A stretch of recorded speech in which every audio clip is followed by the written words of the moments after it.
I'm your host, Gwen Witherspoon. I am the Principal and Chief Visionary Officer of Adam Red and Atlanta Branding Agency, and I'm a brand strategist and a better life coach. Vivid Talk Live is all about your personal and professional development. I am here to help you learn a fresh way of thinking and doing for all you were designed to build. I am streaming live to Facebook, YouTube, and Periscope. You can watch the stream from those channels and on my website at gwenwitherspoon.com. Replays are available there as well as on IGTV and Twitter. Make sure you follow your favorite channels so you'll receive notifications when I go live Wednesdays at 7 p.m. Eastern Standard Time. There are 28.8 million small businesses in the U.S. and only 20% of them have at least one employee. Tonight, I want to talk to you about how to build a business that can run without you. The key to growth is building a team. So now, please introduce yourself in the comments. Your questions are welcome. Katrina and Ron are helping me monitor the chat, and I want to thank you so much for joining. Please share the link to invite your friends, tell them about the replays, and we will get into it right after this.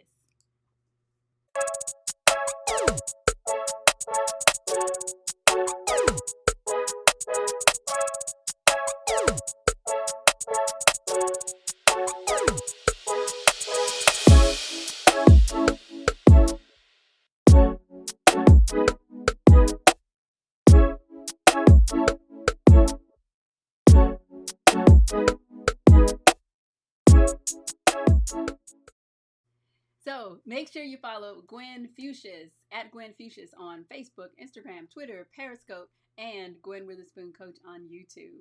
Whew, I'm so excited to be here. It's been a crazy day. Just been lots of excitement and progress and projects and work and development. It's been great. But getting to the show, I'm like, what am I going to talk about? And it's so funny. I feel like every week I'm basically just telling you like what's going on. So you can tell what's going on in my life by what the title is for the show every week. So last week or this past week, what I've been going through is actually after I had what was last week's topic. Hey Katrina, last week's topic was what?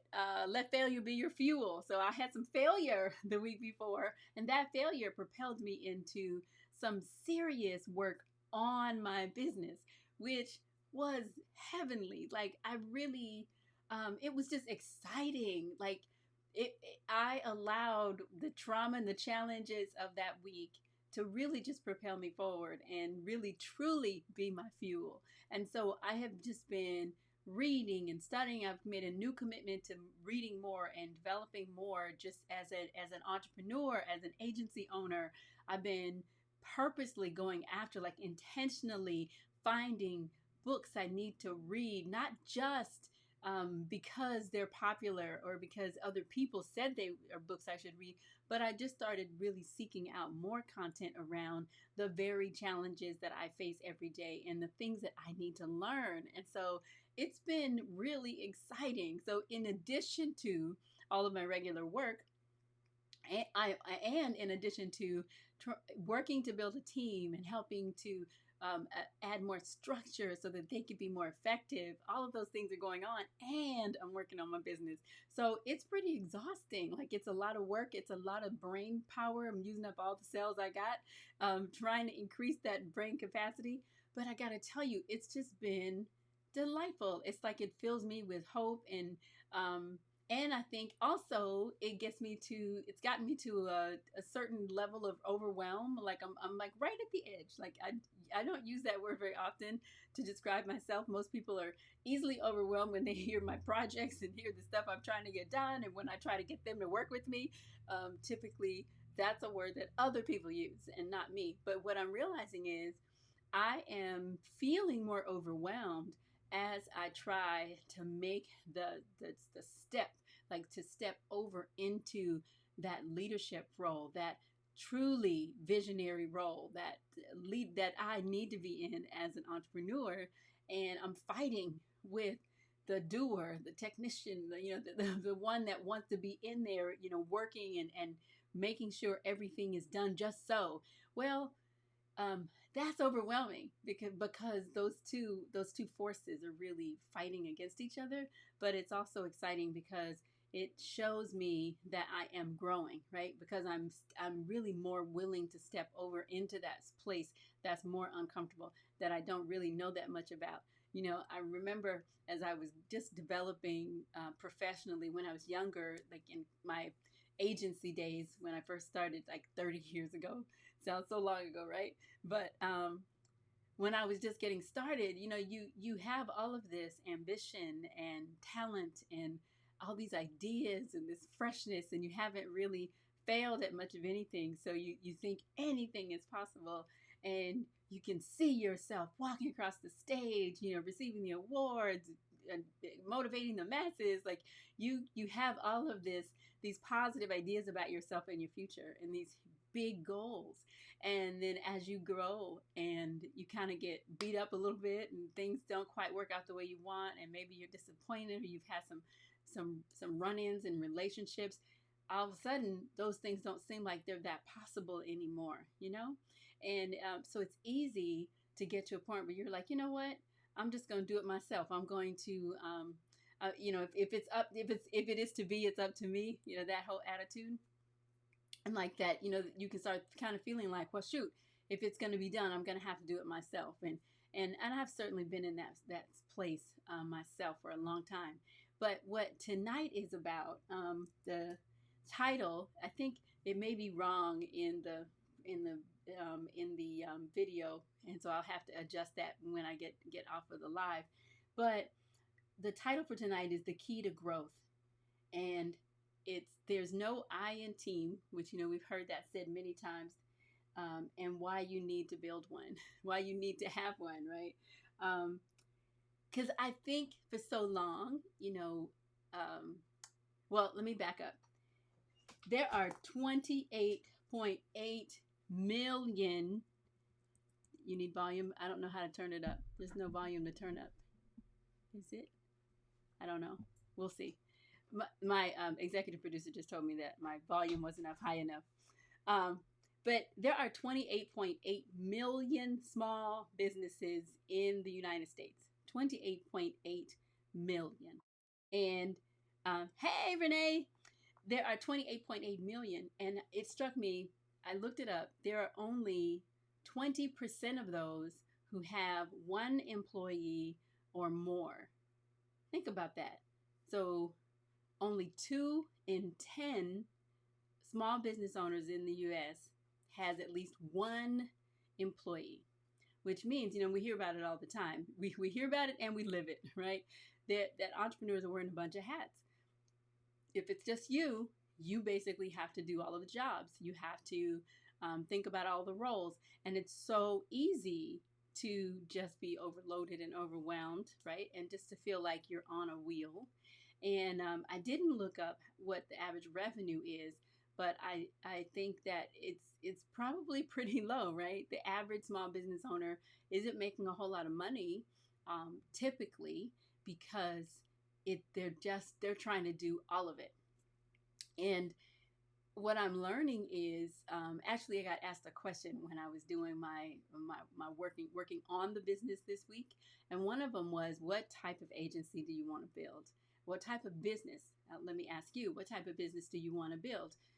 And there's two choices.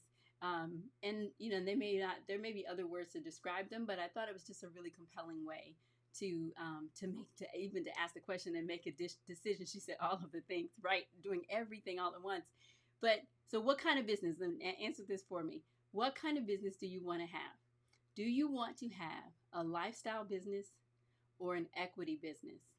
And a lifestyle business is one that will give you a comfortable lifestyle. One that's going to make it possible for you to go on vacation when you want, to live in the house you want, to wear what you want, to drive what you want, to provide the comfortable lifestyle for your family. And is that the kind of business that you want to build? Because for most of us, if we were making $500,000, whatever, $200,000 a year, that's pretty comfortable, and you could live well and have a really strong, solid business, right?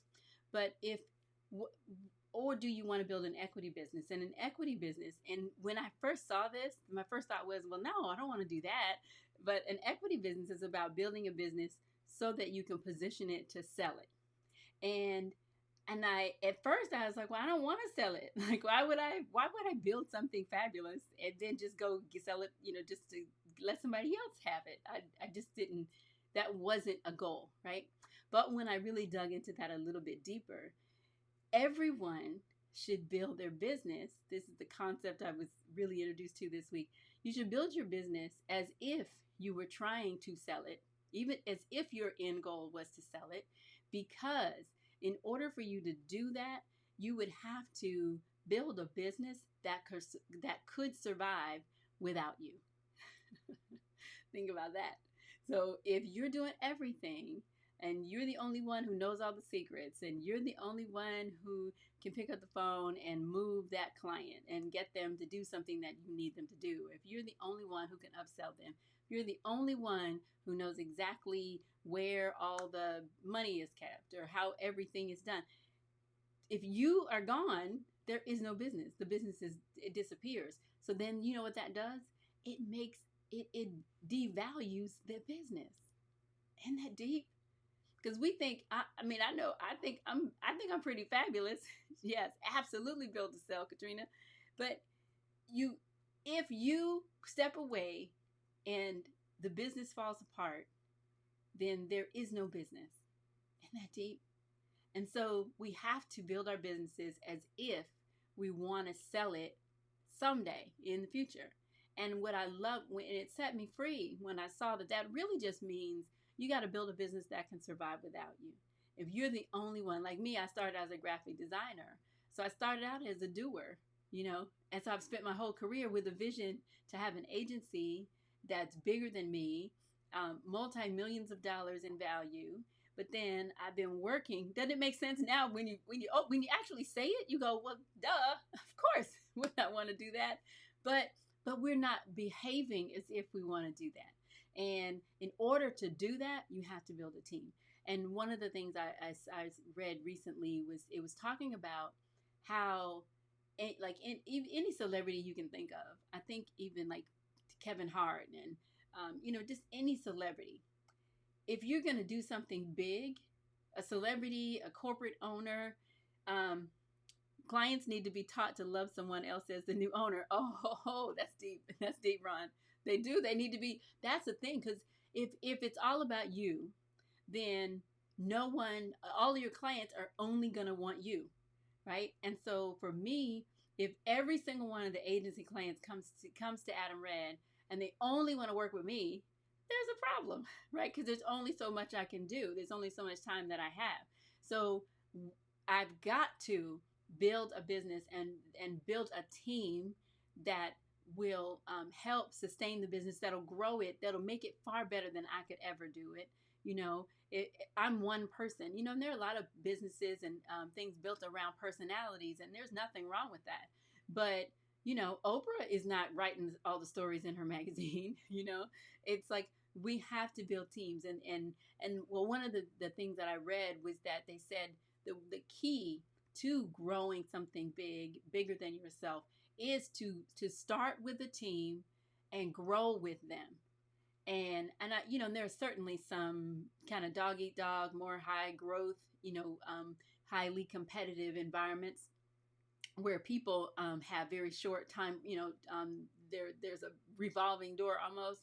But I think the idea ultimately, though, is that we start with a group of people and build with them. And one of my top 5 strengths, from my Clifton Strength Finder assessment is I like growing and building with people.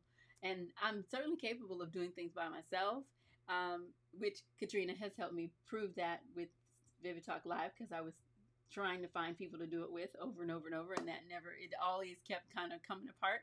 And so I'm comfortable doing things by myself. And I don't not enjoy it, right? Like I enjoy doing this show. I enjoy doing other things by myself, but I would much prefer to work with a team, to work with people. The sessions that I have creatively with Katrina, with her coaching me, with me coaching her, I like that far better than me just making something up by myself. That's one of the reasons I've always loved direct sales. I love working with people and growing with them, But when you try to work with people, right? There are problems, there are issues, there are challenges, because we're human, and it's just the nature of relationships. And sometimes when relationships fall apart, it's not always a bad thing, or from a business standpoint. Sometimes you find that great employee that you think is going to stay with you forever, and then all of a sudden they go off and they've got to do something else because you've worn them out, right?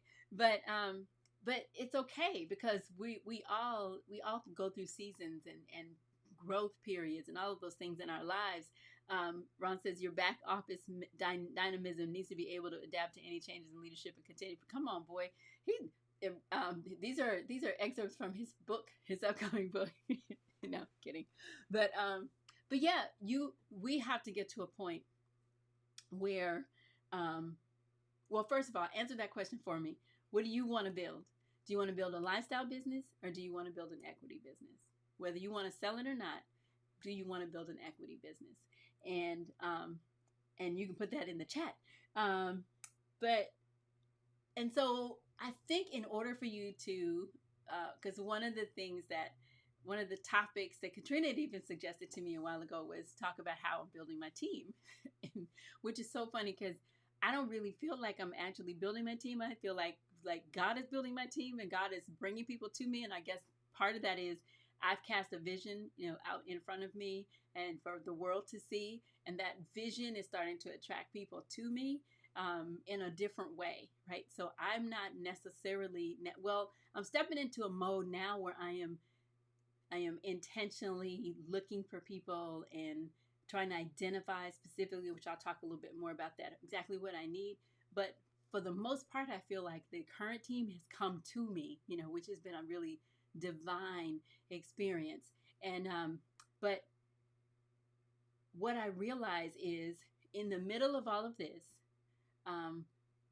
if I am going to build a team or build a business that can survive without me, then I need to look at myself and decide, how is it that I'm operating that either helps that goal or hurts it. And as I go through the tug of war, right, where I'm struggling with being the doer and trying to be the leader, all those things all at the same time, what I'm realizing is you really have to understand what kind of business owner you are. And I love this. I love a book called The E-Myth Revisited. I've probably mentioned it before, by Michael Gerber. And one of the concepts that he talks about is he asks, are you a technician, a manager, or an entrepreneur, right? And essentially, it's just like any other personality assessment. We all operate in all of them to some degree when we are a small business owner. However, what he talks about is the premise ultimately is that you want to spend more time being an entrepreneur. So part of this idea of building a business as if you wanted to sell it in the future, another part of that is really creating your business using a franchise model. So again, even if you are only going to have your one company and that's it, and you're not trying to build one on every corner like McDonald's, we still want to look at McDonald's, look at other franchises, and build our businesses the way they did from a point of principle. And so first, I want to go back to technician, manager, and entrepreneur. So let's see if you see yourself in these three. So one, a technician likes performing their skill, right? If you are, I'll use folks on that I know are on the live. If you are a massage therapist, and you own a spa, then if you are doing the massages, then you are operating as a technician, right? If you are, a product developer, right, and you are physically making the product yourself, you're operating as a technician. If you are a photographer, right, and you are doing the photography yourself, and you have a business, right? So this is, I'm a massage therapist. Michael Gerber calls it the entrepreneurial seizure. When the massage therapist says, "Oh, I don't need to work with these people," this didn't happen. I don't think to the person I'm talking about, but I'm a massage therapist. I don't want to work with this guy anymore. I'm going to go over here. I can have my own business. Well, Michael Gerber calls that the entrepreneurial seizure, where a graphic designer works for a company, can't stand the boss, decides, oh, I know how to do this. I can do it myself. I'll start my own business. I'll start my own graphic design business. Well, if you're working in the business, offering the service that's provided by the business, you're operating as a technician, right? And then the manager. The manager likes to keep things running smoothly, and they spend a lot of their time in meetings, talking to people, directing folks. They like kind of keeping things in order and managing people and resources and those kinds of things. And a manager is great. Like, we all have to manage our businesses. That's why we're wearing so many hats, because we have to look at every aspect of the business and make sure that that is running carefully. The challenge with that is, if all we're doing is managing the resources and elements that are right in front of us, can you see how that would be very limited? Because all we're doing is keeping the machine running. We're not necessarily building a new machine, right? So then the entrepreneur likes to think about the future and really has a long-term perspective. And I think from a business standpoint, Michael Gerber's his point is that we as small business owners, that we should spend most of our time as entrepreneurs, because that's the thing that's going to help us build a business that serves our life, instead of creating a business that requires us to serve it. Right? He talks about the fact that you can leave a job because you want more freedom, because you want to be more creative, you work on your own schedule, all these reasons that we start businesses. But then you can create the worst job that you've ever had, because as a small business owner, you have to be in it. Like, you could, before, at least you could leave maybe after your 8-hour shift was over. But when you're a small business owner and you're wearing all the hats and doing everything all by yourself, then now you have to work. Like, I got a new, I started using a new app to manage to clock my time. I'm clocking 60 plus easy by Monday through Friday. Like that, that's not even including any weekend work I might do. And so, I enjoy the work, and I think there's, like, now I'm putting in the work and I'm investing that time, but that's unsustainable. And I don't know about you, but I want to be able to go on a trip. I want to be able to just enjoy stuff. I want to go crochet a sweater, right? I got some ideas I need to work out. I want to make some jewelry. Like, I just want to be able to chill. I want to go watch a binge watch on Netflix with Mr. Witherspoon, right? Like, there's so many other things that I could be spending my time on. So I don't want to indefinitely have to work 12, 13, 14 hours every day, and in day in and day out. Otherwise, have things, possibly fall apart. Who wants that? But we're creating that if we are not building our business as if we wanted to sell it one day. Okay.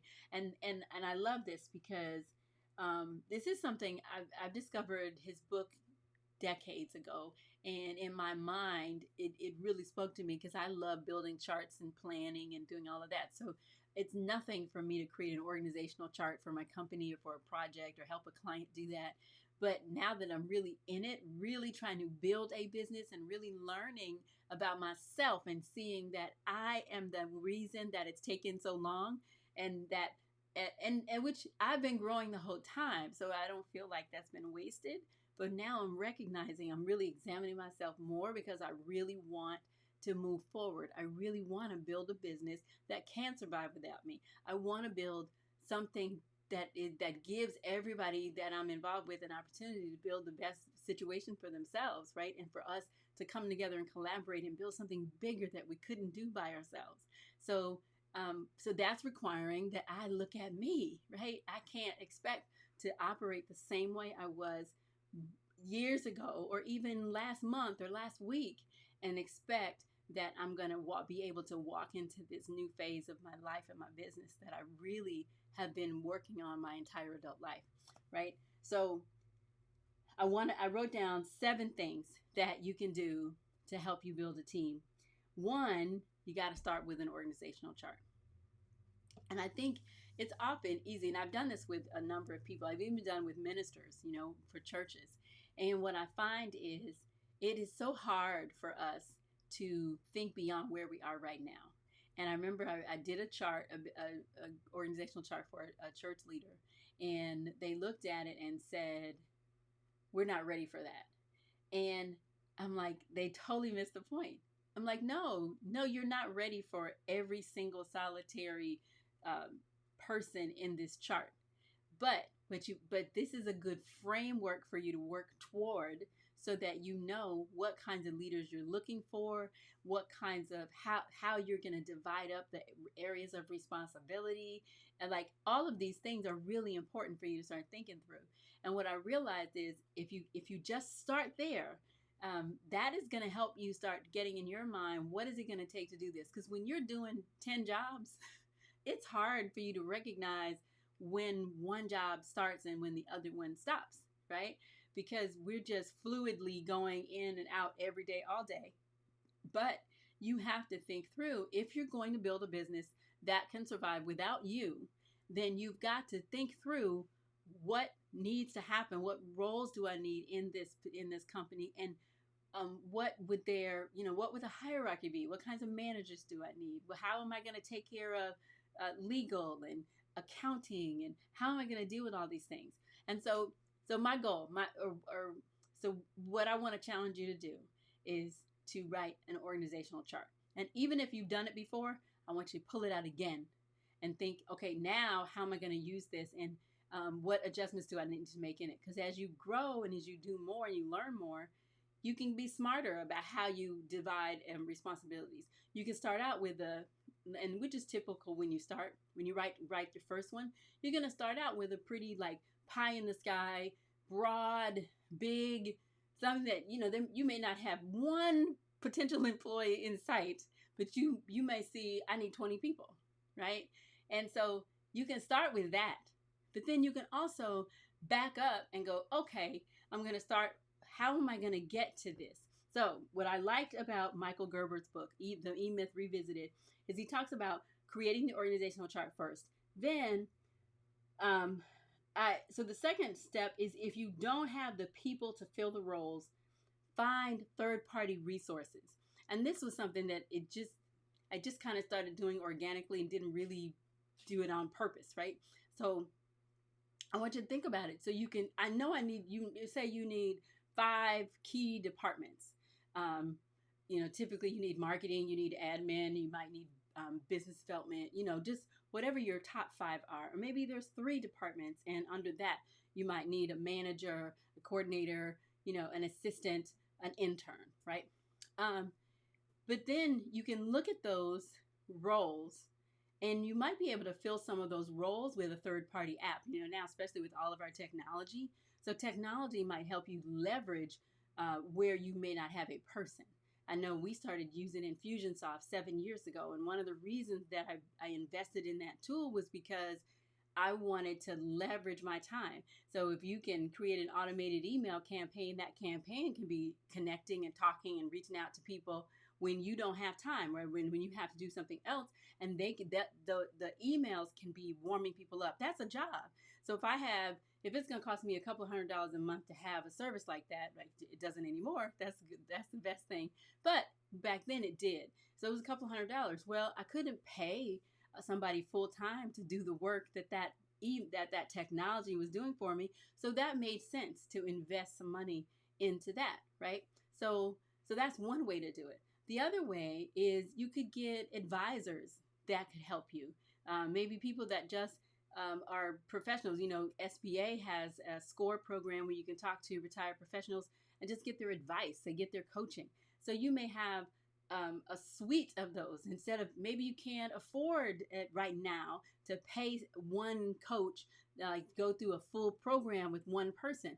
Maybe you can invest in a couple of books, find some people in the industry that you don't even know, right? And maybe their writing, their instruction, their information really speaks to you and your industry. And then you can use them as mentors and you can use their knowledge to help you fill in some gaps, right?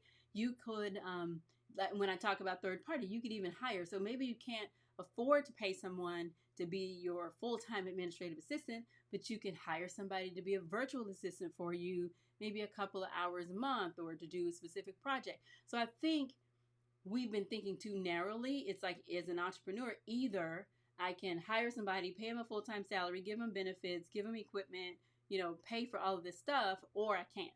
And I think that's not the way to think about it. I think you create your organizational chart, figure out what you need, and then you start figuring out, how can I get these needs met from where I am right now? Okay, that's the second thing. So then the third thing is define the help you need. So I have a chart, an organizational chart, but one of my exercises this week has been really looking, and I even had someone else ask me, what roles do you feel like you are missing? And when I was asked, I was like, oh, well, I answered it, but I really gotten to a point where I was trying to really solve the problem. So I didn't answer it really as clearly and as intentionally as I am answering that very question now. And what I'm doing is I'm not getting intimidated by all the holes in the chart, right? But I am looking at, okay, what is a foundational core? And even the people that are on my team, I'm looking at them and going, okay, with the availability that they have right now, with the skills they have right now, and how can I get this work done? How can I take more off of my plate and distribute it among other people in a more equitable way, so they can grow and they can learn and they can have successes and they can invest themselves, and then I can be free to do more of the visionary work and the operational work, right? And business development. I can make more money if I'm freed up from being a technician and a doer, and I'm acting more like an entrepreneur. We can make a whole lot more money.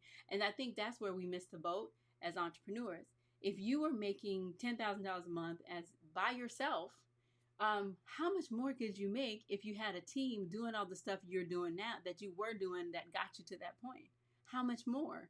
And then if maybe you're stuck, maybe you're not making $10,000, maybe you're making $4,000 or $5,000 a month, and but even if you're making that consistently, how much more could you make? That's your assignment, right? Just figure out, how much more could you potentially make if you have more time to invest in business development, partnership development, operations, working on your business. How much more profitable could you be? That's the question. Because I think oftentimes what we do is we look at employees as an expense. And yes, it costs money to hire people and to pay them. But the reason that you hire them and you pay them is so that they can free you up so you can make more money. That's the goal. And I think if we don't work on our businesses, that's where we can get trapped, where we start hiring people. What we're doing is, you can throw money at a problem, buy a new piece of equipment. Like, all of those things are really easy to do, but it's harder to stop and focus and on building the business and envisioning what you really want and creating a real plan. That was something else. I actually started writing a business plan for the agency. I've done it for everything else, for everybody else's projects, but the biggest thing and the most important thing to me, I hadn't done it. And what I realized, this is the other piece, we always have to look at our emotional condition and what is going on inside of us as entrepreneurs that causes us to behave the way that we do. There is a root reason behind all of the habits that we have adopted, because I believe we are trying to comfort and soothe ourselves around whatever fear, whatever limitation, whatever lie you or someone else has told you, and that's why we act the way we act. But once you are free from that, once you recognize it, once you have you've kind of unearthed, you've let the boogeyman out, and you're not afraid to face the dark things inside of yourself and our failings and your shortcomings. When you get yourself free of all of that, Now you're free to just really envision the life you want and to spend your time and your energy rather than nursing those old wounds. Sometimes we're nursing and we have no idea that we are. And I think that's the other piece. When you build a team, the team they get to look at you and say things to you that you don't recognize about yourself. Sometimes they might say something that hurts your feelings, right? But the Bible says faithful are the wounds of a friend. And what I love to say is, don't go out trying to wound anybody unless you are their friend. Don't just go out giving people a piece of your mind, telling them about themselves, all of that. Like none of that. That's really evil, actually. What's but it says when you iron sharpens iron, right? So when you have people in close relationship with you that care about you and love you, and they tell you about yourself, you can trust that because look, this person says that about me, knows that about me, believes that about me, but they still love me and they're still here. And I think that there is safety in that, right? So what we want to make sure we're doing is just taking the time to examine ourselves and see where we need to make adjustments, because we all do. That's the other thing. It's like it's okay. You're not the only one. That's some terrible person who's struggling. We all are struggling in something, and this whole journey is about us becoming the best versions of ourselves and developing businesses and building things that will make life better for ourselves and for other people. So it has to start with us, right? So you got to define the help you need. That's number 3. Number 4 is you got to create a structure so that they can help you. And that's the other piece I'm learning. Like you can say, oh my God, I need help. And then somebody can show up, but you aren't organized enough. You've trained yourself. And this is what I learned about myself. I had trained myself to do everything myself. So when somebody came along, it was difficult for me to explain to them what it was to do because I had just embraced and taken on all of it myself. So what I learned is I have to, if somebody's going to come along and say, hey, yeah, I want to work with you, you've got to have a structure that makes it possible for them to step in and do something where you can say, hey, I need this done, right? And if not, you're never going to get people that can step in and invest themselves in the situation because you are training them to have to wait for you. And I've worked with a couple of visionaries, several, and when I look at them, I go, oh, I don't want to be like that, right? I mean, not all of them, but you can see when somebody else's behavior, and if you have similar personality and tendencies as them, you realize, okay, wait, I probably do that to other people as well. And what I learned was, if everything is centered around me, then that means that I am going to be the bottleneck for everything because everybody has to wait for me to give the go ahead, to give the information, to do whatever. So there's no way you're going to build a business that can go without you if you're functioning that way. And if you are used to doing everything yourself, there's no way that you're not doing that. It's not possible. So we have to create a structure that makes it possible for people to actually help us. And number 5 is you have to, this is one of the tips from Michael Gerber. I mean, he didn't say it this way, but this is my paraphrase. You need to do the job first so that you can define what needs to be done. So you build a chart of all the positions you need. If you have a business partner, then you both look at that whole chart and say, okay, I'm going to do these activities and I'm going to do these roles and I'm going to do these. And then what you do is you systematically go in, do each job so you know exactly what it takes. And as you do it, because this is where we're not saying, I'm not suggesting that you don't do anything in your business. I'm not suggesting that you don't perform the service. But what I am suggesting is you do the service long enough for you to understand exactly what it takes to get it done and the way you want it done and the way it needs to be done in order for your business to work well and to prosper. And then you document it. So this is where we miss it. We'll do the work, but we're not documenting it. We're doing everything. It's faster for me to do it myself. Many times it's like now I have the delightful opportunity to have my niece working with me as an intern for Adam Red. And I'm like, I can't expect her to step in and just know what to do. I have to be able to help her. I have to be able to document what I've done. So going back, clearly it takes longer for me to document step by step by step by step, to give her background information on why all of these steps are necessary, what this means to the process, like helping her understand what it is she's actually trying to accomplish rather than just trying to tell her, okay, do this, this, this, and this, right? Because then she's still dependent on me. So it's longer. It takes a lot longer to do that. But if I'm going to build a business that can survive without me, then I have to approach it that way. So now once I get it all defined, each position, theoretically, then you document all the steps. You have a guide that you've created. Then when someone comes along that can perform that role, then you give them the manual. So just like a franchise, if you open a McDonald's, that's the point of investing the money in buying into a franchise, is because someone else has already created a systematized business. So all you have to do is step in and just operate it, right? So that's what makes it possible for other people to run your business, and you don't have to be there physically every day. Then you could be on a cruise with the towel animals. I can't wait to do that with Katrina. But that's you have to do the job first and document it. Then, and well, that's number 6. You have to document it.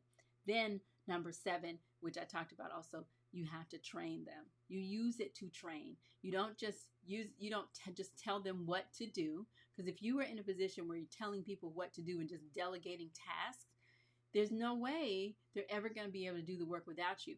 Even if they're able to do the work without you, they won't step up to do it because you haven't given them permission to actually step in and take ownership of it. And so the fight I have constantly is I'm trying to give people an opportunity to take ownership.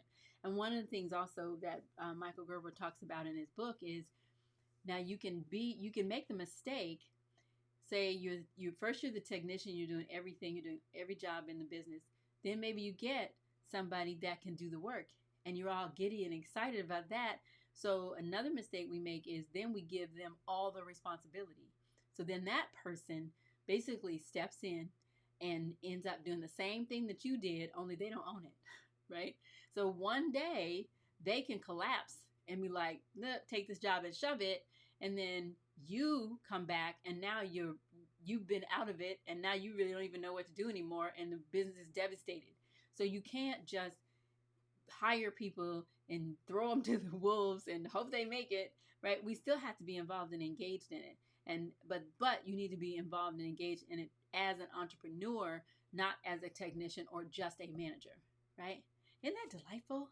That makes me happy. Like when I think about it. And I think the other thing you want to think about too, if you're going to build a business that can survive without you, it has to be able to scale.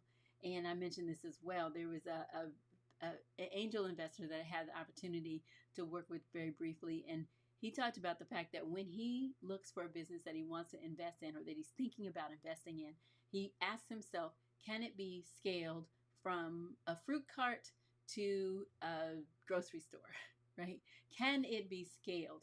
And the way you can scale, so think of that. I think you can look at having a team as scaling yourself, right? You want to have a way to take all the work that you've learned and everything that you've gotten, because that's not wasted time. The work that you've invested as a technician in your business, but you want to take that and leverage it, and you can impart all of that wisdom to other people so that you can scale yourself, scale your own abilities, scale your wisdom, scale your experience, all of that, so that business can then survive without you. And then that's the sweet spot where whether you want to sell it or whether you just want to be able to do other things. Maybe you want to go off and invest in other businesses. I have a friend who's an entrepreneur. She turns her managers into owners of her company. They own part of the business, and as a reward for investing their time and energy in building her business. And I just think it's just a beautiful way to do it, right? You want really great, loyal people, skilled, capable folks that love what they're doing, that enjoy working with you. And but there's so many different ways to do it.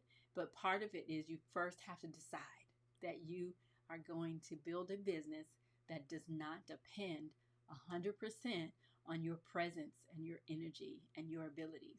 But that ultimately, and I was reading too when and this is it. This is the last point or last comment. I was reading too. It was saying how there was this amazing percentage of companies that the founders ultimately got kicked out because the board of directors was like, you got to go. And I think what happens is if we don't understand how our roles have to change as our businesses grow and scale, we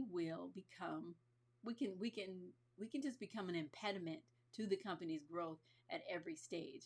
So I would imagine that's probably one of the reasons why many founders are voted out of their own publicly held companies, because after a while the board is like, you are the one causing the problem. Like, we're not going to go any further. Even Steve Jobs, he got kicked out, right? They invited him back later, years later, but how he was operating was actually hurting the business, and the board was like, okay, if this is going to continue, we got to get rid of you. And so I don't think that's something you should be afraid that maybe somebody will kick you out of your own company. But I think it's something to be aware of, that why would you need to be kicked out if you were operating and you were still an asset to the entire operation, not just if it was just your business for your lifestyle, that's one thing. But if you want to build something bigger than yourself that can live on without you, then we have to just operate differently. And so I want to challenge you this week. Think about but there's no I in team, right? We've heard that a lot, but really understanding why you need a team. And I think if you just start shifting even that mentality, because that's been a process for me as well. I've said I wanted a team. I said I wanted to build a company. I had all these organizational charts that I created, but then I realized in reality, because I had to, at the time, I had to do everything, or at least I felt like I did. And so that's the thing. We have to get out of that mentality that you have to do it, and that there are people that will help you, and there's ways for you to get the help that you need. And so now my whole mindset is shifting to, I'm looking at, how do I get something done through other people and some other way other than just me physically doing it. And, just planning it has been delightful. That has brought so much peace for me as well. So think about that this week. How are you going to build your team, and what kind of business do you really want to build? And it's okay if you say I want a lifestyle business, because you can make a lot of money doing that and do really well. So it's just a matter of what it is you're trying to build. And I think for me, I had to recognize I was saying I want one thing and behaving in another way, not really even understanding that that's what I was doing. But now my eyes are open, and I'm working on building a team so I can build a business that's bigger than me, that will survive long after I retire, which probably won't be very long, because I love doing this work, but I could be doing other things too. And the business could just be a way of having more impact, and being able to help more people. So I have to get out of the way, and I like that idea. Anyway, thank you so much for joining me. I am going to remind you once again to follow at Gwen Fuchsias on, make sure it runs there. Follow at Gwen Fuchsias on Facebook, Instagram, Twitter, and Periscope, and then Gwen Witherspoon Coach on YouTube. And I didn't mention it today. So, and you can find all the information about me, about the show, the replays. You can watch live on my website. Here we go, GwenWitherspoon.com. You can see it airs live there. It's embedded, or you could go directly to the channels, and all of the replays are here. You can contact me here if you have any questions or comments. Find all the social links, everything you want to know about me. Well, almost everything, most of it. And we'll see you here next Wednesday at here. Let me go there. We'll see you next Wednesday at 7 p.m. Eastern Standard Time, live right here. Thanks for joining me. Bye-bye.